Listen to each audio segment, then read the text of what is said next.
नमस्कार बंधुरा एसएस दास किचेने आमी सुमिता आज निये एसेछि नतून एकटा रेसिपि। आज निये एसेछि पारफेक्ट छाना रेसिपि।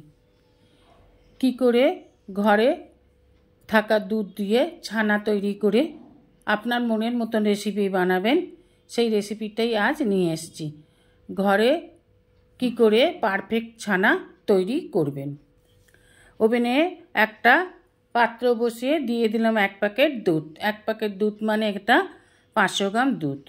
एकटा छोटो बाटीते निये नेब 12 चामचेर 1 चामच ভিনিগার और निये नेब 1 चामच जल। এই ভিনিগার মেশানো জলটাই আস্তে আস্তে দুধের সাথে মেশাতে হবে। আমি এখানে ভিনিগার নিয়েছি, আপনারা ইচ্ছা করলে পাতিলেবুর রস নিতে পারেন।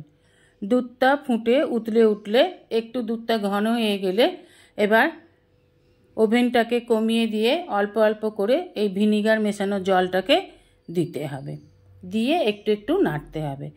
এবার যেটুকু নাড়ছে সবটাই লেগে যাবে।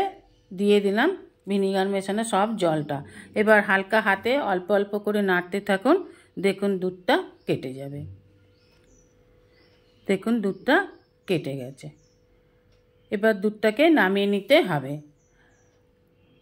এইভাবে নেড়ে নেড়ে ছানাটাকে আগে বানিয়ে নিলাম। এবার নিয়ে নেব একটা ঝাঁঝরি বা একটা এরকম ফুটোযুক্ত পাত্র, আর একটা পাত্রের উপর রেখে এবার ছানাটাকে এইভাবে ছেঁকে নেব। এই বাটিটায় আর একটু জল দিয়ে এই জলটাও এখানে নিয়ে নেব। জলটা কিন্তু ঠান্ডা জল। এবার ভালো করে ছানার জলটাকে বার করে ফেলে দিতে হবে। দেখুন কতটা ছানার জল বেরিয়েছে। এই জলটা ফেলে দিয়ে আবার আরেকটু ঠান্ডা জল দিয়ে এইভাবে ছানাটাকে ধুয়ে নেব, যাতে লেবু দিয়ে ছানা কাটুন বা ভিনিগারের টকটা না থাকে। জলটা ঠান্ডা বলে না ফ্রিজের জল, এটা কিন্তু ঘরের নর্মাল জল দিয়ে ধুয়ে নিলাম। এবার চারপাশ থেকে এইভাবে কিচেন টাওয়ালটাকে ধরে এইভাবে হাতে করে চাপ দিয়ে দিয়ে জলটাকে বার করে দিতে হবে। এবার নিয়ে নেব একটা পাত্রে। ছানাটা রেডি হয়ে গেল। এইভাবে ছানা বানিয়ে আপনার মনের মতন যে কোনো রেসিপি বানিয়ে করে খান। আমি এইভাবে ছানা বানিয়ে ছানা দিয়ে ছানার পায়েস বানিয়েছি। রেসিপিটা আমার ইউটিউব চ্যানেল এসএস দাস কিচেনে শেয়ার করা আছে। অনুরোধ রইল রেসিপিটা একবার দেখে নেবার জন্য।